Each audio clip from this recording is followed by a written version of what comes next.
A bancada da Segurança Pública na Câmara dos Deputados apresentou pelo menos 4 projetos de decreto legislativo com o objetivo de suspender as diretrizes do governo federal sobre o uso de câmeras corporais em fardas policiais. É importante a gente lembrar que na última terça, o Ministério da Justiça e Segurança Pública divulgou uma portaria em que estabelece orientações sobre o uso desses equipamentos com 16 circunstâncias em que essas câmeras precisam estar obrigatoriamente ligadas. De acordo com as normas nacionais, os estados que seguirem essas orientações vão receber recursos do governo federal como incentivo. Vamos girar com os nossos comentaristas? Vamos ao Rio de Janeiro, Roberto Mota, conectado ao vivo, preparado. Mota, seja muito bem-vindo. Uma ótima noite a você. O que é preciso considerar em relação já a essa movimentação de parlamentares? 4 projetos de decreto legislativo foram apresentados com o objetivo de reverter ou derrubar essas diretrizes do governo federal. Inclusive, alguns deles falam em interferência do governo federal nos estados. Parabéns, mais uma vez, ao Congresso. Boa noite, Daniel. Boa noite, meus colegas de bancada. Boa noite, nossa querida audiência. Esse assunto é polêmico e é uma polêmica alimentada muitas vezes por ignorância.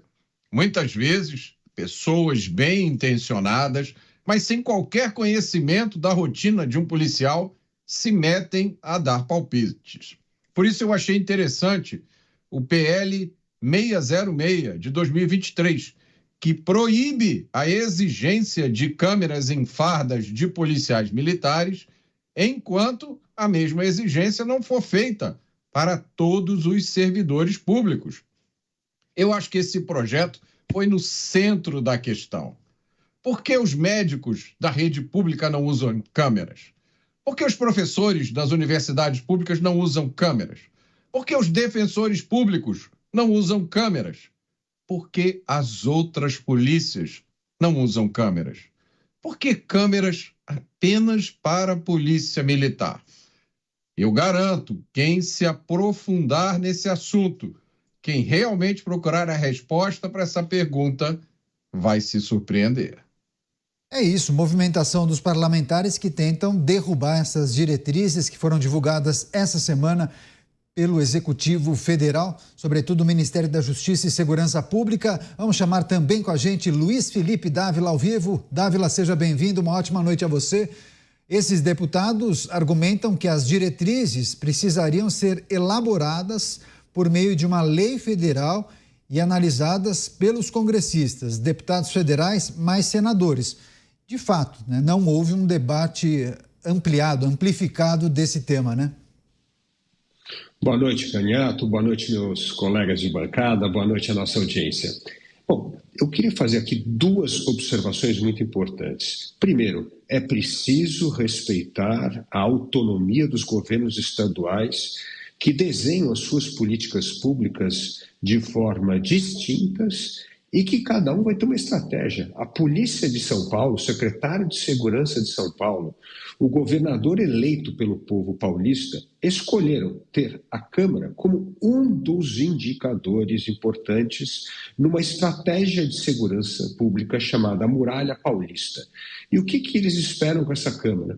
Que vai coletar melhor dados aí sobre as pessoas, sobre carros roubados, reconhecimento facial, coisas para ajudar o policial a melhorar a abordagem das pessoas. Segunda coisa, que esse fetiche com câmera é uma bobagem, porque a câmera é um instrumento nesta estratégia de segurança pública do Estado de São Paulo, que tem como finalidade aprimorar cada vez mais a inteligência, a informação qualificada para poder desmantelar o crime organizado. Então, todo mundo fica colocando muito foco em cima da Câmara, quando a Câmara é apenas uma ferramenta numa estratégia muito mais ampla. E o governador Tarcísio, como secretário do RIT, inclusive vai ter uma conversa com a turma do Supremo Tribunal Federal agora, no início da próxima semana, no dia 4 de junho. Então, estão fazendo um grande auê no Congresso Nacional em torno das câmaras que não faz nenhum sentido nem do ponto de vista técnico, ou seja, tentar transformar as câmaras no epicentro de uma estratégia de segurança, e também não faz no sentido de respeitar o poder da federação, o poder de cada governador decidir a sua política pública de acordo com as demandas do seu estado. E cada estado brasileiro vai ter, sim, demandas muito particulares. Portanto, é hora de virar a página nessa questão das câmaras, deixar com que o governador e o secretário Berrite façam o seu trabalho e implementar a famosa estratégia de segurança da Muralha Paulista e esquece essa história de querer tentar criar lei federal para interferir na autonomia dos estados. É isso, a gente segue girando com os nossos comentaristas, é um tema que requer uma análise aprofundada por parte dos nossos analistas. O delegado Palumbo também ao vivo com a gente. Delegado, seja bem-vindo, uma ótima noite a você. Importante tê-lo nesta edição para tratar dessa temática que também deve consumir boa parte das discussões, especialmente daqueles parlamentares que fazem parte da Comissão de Segurança Pública. Só relembrando a nossa audiência, 4 projetos com o objetivo de suspender os efeitos da portaria foram apresentados. 2 deles protocolados pelo deputado Alberto Fraga, do PL do DF, o senhor conhece bem, ele é o presidente da Comissão de Segurança Pública, e outros 2 PDLs de autoria do Coronel Ulisses, do União Brasil do Acre, e também deputado Sanderson, do PL do Rio Grande do Sul. Várias repercussões negativas, especialmente com os parlamentares ligados à segurança pública, dessas diretrizes apresentadas nesta semana, né, delegado? Exatamente. Bom, boa noite a toda a nossa audiência, Mota, Dávila, prazer estar aqui novamente. Todo mundo neste país aqui é especialista de segurança até ouvir o primeiro disparo, mas são os primeiros a sair correndo. Eu fui um dos signatários deste PDL do Fraga, um deputado muito respeitado, já está em um 5º mandato lá por Brasília, e as pessoas querem se meter o tempo todo na segurança pública. A defensoria é um péssimo exemplo de que é o tempo todo se metendo em questões de segurança pública. Eles deram uma orientação lá no Rio Grande do Sul, não queriam que separasse criminosos de pessoas do bem nos alojamentos. E aí a gente vê o que aconteceu, né? Estupro, roubo, tiro, é um absurdo isso. O judiciário, quando se meteu em segurança pública, também prestou um desserviço à população, quando eles deram uma ordem que a polícia não poderia entrar nos morros do Rio de Janeiro. Isso foi um absurdo. O que tem de criminoso de outras facções, de outros estados, esconde lá, não está escrito no gibi, porque a polícia não pode entrar. E quem mais é prejudicado com essas decisões é o pobre, é a classe pobre. Por quê? Porque, vamos citar um exemplo aqui, eu compro uma moto, um trabalhador compra uma moto, divide em 5 anos, 60 meses, não tem dinheiro para seguro, mas coloca um rastreador. E essa moto é roubada, vai parar no morro. Aí você bate no batalhão da polícia ou na delegacia de polícia e os policiais simplesmente falam assim, não podemos subir porque tem uma ordem do Poder Judiciário. E no tocante às câmaras, a mesma coisa. O governador Tarcísio e os secretários estão certos. O policial é que tem que ligar essa câmera. É um absurdo você colocar câmeras em grupos sensíveis, como, por exemplo, a Rota e o BAEP, que combatem diretamente o crime organizado, com confrontos. Como que a gente vai deixar essas imagens ir lá, sei lá para onde? Então, eu acho que o Poder Judiciário, a Defensoria Pública e outros órgãos deveriam se preocupar com as suas funções constitucionais e deixar a secretaria a cargo do secretário e do governador. Tá certo, eu vou retomar com o Roberto Mota, trazendo inclusive a justificativa do deputado Alberto Fraga para os 2 projetos que ele apresentou na Câmara Federal. Mota, o deputado escreveu o seguinte: a portaria do governo federal, do Ministério da Justiça e Segurança Pública, mostra-se uma mera carta de intenções, sem força normativa, servindo mais para propaganda governamental sem qualquer viabilidade normativa. Você concorda com essa afirmação dele? Porque muitos entendem que o Brasil é um país muito extenso, muito distinto, né? Tem características do Amazonas que a gente não poderia aplicar nos estados, por exemplo, do Sul e Sudeste. Você concorda com o Dávila? É preciso dar autonomia para que os estados tratem das questões que envolvem as câmeras corporais, mas, ao mesmo tempo, há deputados ligados à bancada de segurança pública que entendem que, se for para ter uma normativa em âmbito nacional, precisaria obrigatoriamente passar pelo Congresso. Eu acho que há 2 questões aí, Caniato, igualmente importantes. A primeira é esse equívoco na minha opinião, é uma opinião que eu formei ao longo de muitos anos, conversando com os especialistas em segurança pública, como delegado Palumbo, no Brasil inteiro, e olhando as experiências de outros países. Na minha opinião, essa centralização das funções de segurança pública no governo central é um equívoco, na melhor das hipóteses. Isso é um erro. Isso pavimenta o caminho para uma utilização indevida da polícia na área política. Polícia tem que ser distribuída. Eu, inclusive, defendo, eu não me lembro qual é a posição do delegado Palumbo, mas eu defendo a polícia municipal, como existe nos Estados Unidos. Eu acho que o país precisa ter, principalmente, a polícia municipal, depois secundariamente estadual e depois terciariamente as polícias do governo federal. Então, esse é o equívoco número 1. Toda vez que vocês ouvirem essas conversas de centralização do SUS da segurança pública, fiquem de orelha em pé, porque atrás disso tem uma agenda. Agora vamos ao equívoco número 2. É impossível deixar de perceber que a postura com a qual são tratadas a maior parte dos assuntos de segurança pública hoje no Brasil é ideológica. Não existe lógica por trás disso. A gente assiste diariamente tentativas de demonização da polícia, de caracterização da polícia como um órgão arbitrário, violento e corrupto.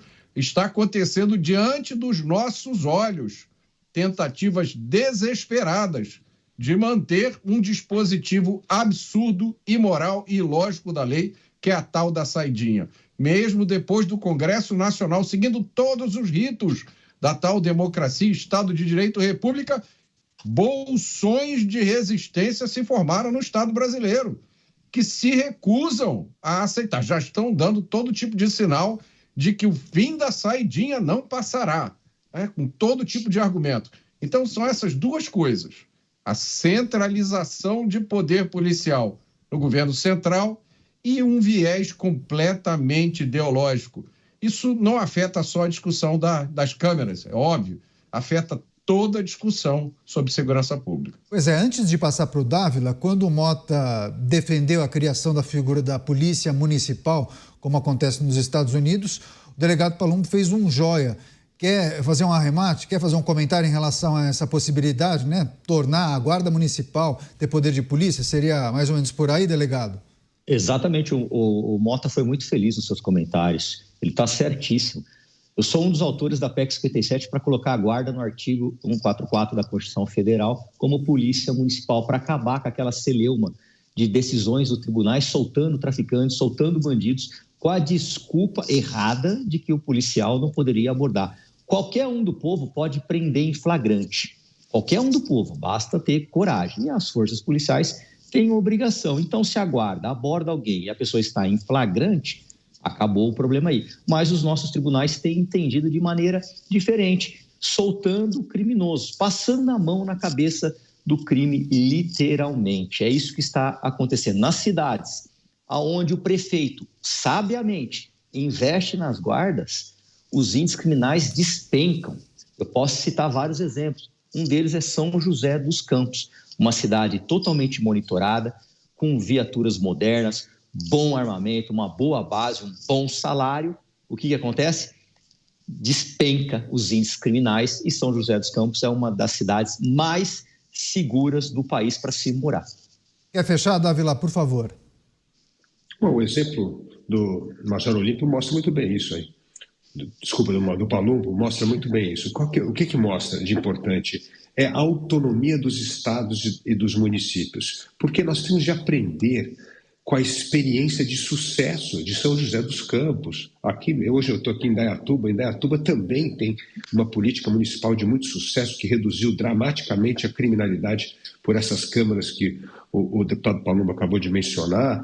Nós temos a própria estratégia da polícia aqui no estado de São Paulo, que teve a maior apreensão de cocaína da história, mostrando que essa articulação de polícia civil, militar com inteligência está, sim, resolvendo um problema central que passa hoje pelo estado de São Paulo, que é o tráfico de drogas. Nós temos em Goiás o governador Caiado com a melhor avaliação de todos os governadores por causa da sua política dura de segurança pública. Então, o Brasil precisa aprender mais com o Brasil que dá certo, que está fazendo coisas. Então, eu concordo plenamente, tanto com o Paulo quanto com o Mota, que essa centralização em Brasília desfaz uma das maiores virtudes do federalismo, fazer com que estados e municípios testem políticas públicas inovadoras e que essas políticas públicas inovadoras inspirem outros estados e outras cidades a fazer a coisa certa. Tá certo, eu só quero compartilhar uma informação, viu, Mota, Palumbo e Dávila. O nosso repórter Bruno Pinheiro, de Brasília, capital federal, fez uma apuração com o deputado Alberto Fraga, inclusive, para tratar dessas questões que envolvem a resposta que será dada pela bancada de segurança pública da Câmara Federal em relação a essa portaria que foi apresentada pelo Ministério da Justiça e Segurança Pública. Segundo o deputado, a apuração do Bruno Pinheiro, o governo federal estaria fazendo uma intervenção o objetivo dessa manifestação dos deputados é fazer uma intervenção para mudar o caráter dessa portaria. Segundo o deputado, essa portaria é inócua. Inclusive, eles querem votar um projeto no Congresso Nacional. Por enquanto, houve somente a manifestação da Comissão de Segurança Pública. A ideia é amplificar isso para as demais comissões e, segundo ele, é um assunto que só diz respeito ao interesse dos deputados de segurança pública, mas que certamente isso poderá ganhar corpo ao longo das próximas semanas. Mas ele adianta que é difícil a aprovação nesse ano em razão do calendário. Enfim, mas daí tem uma informação que o deputado acabou, nessa conversa com o Bruno Pinheiro, trazendo que é importante a gente tratar de uma questão tecnológica, porque muitos entendem, é importante que o policial deixe a câmera ligada o tempo todo. E o deputado disse o seguinte, imagine só o agente de segurança, o policial conversando com alguém com a câmera ligada, ele vai fazer uma refeição com as pessoas do batalhão entre uma operação ou ao final do expediente, vai ter que ficar com a câmera ligada. Daí o deputado questiona, imagina só o tamanho do computador ou a memória que o computador vai ter para receber esse material com horas e mais horas de gravação, só que, na verdade, o que valeria naquelas, 16 horas de gravação, 3, 4 minutos, enfim, seria mais inteligente, de acordo com essas informações, que o policial, tendo ciência de que a operação vai começar a partir daquele momento, ele aperta o on, liga a câmera e aí faz o registro por 2, 3, 4 horas. Quer fechar? Quer arrematar? Você, delegado Palumbo? Você também está certíssimo. É exatamente isso como você falou. Isso é um absurdo, você deixar o policial como se nós estivéssemos num Big Brother. É o pré-julgamento, é a demonização das forças policiais, como se o policial saísse na rua para matar, para roubar, para fazer coisa errada. Muito pelo contrário, ele sai nas ruas para defender a sociedade. E aí, aqui no Brasil, tem uma infinidade de defensores e de pessoas que vão contra a polícia o tempo todo. É a ouvidoria, defensoria pública, muitas das vezes também o Ministério Público com denúncias erradas, injustas, prejudica demais o trabalho policial. Eles acabam prestando aí um péssimo serviço a alguns deles, quando eles tentam se meter em segurança pública. Eu queria só fazer um comentário, quando o Mota falou que tem que municipalizar. Quem entende de segurança pública são os policiais que moram na cidade. Quando o governo federal quis mandar a Força-Tarefa lá com a Força Nacional no Rio de Janeiro, os policiais foram roubados. Por quê? Eles não têm expertise para trabalhar no Rio de Janeiro. O Rio de Janeiro tem que ter expertise para trabalhar lá. Não é qualquer policial que entra em todos os lugares. São Paulo, a mesma coisa, guardadas as devidas proporções, mas se você pegar um policial lá do Ceará e falar assim, vai para Paraisópolis, ele não vai saber nem andar lá dentro. Então, por isso que eu sou muito favorável à municipalização das polícias.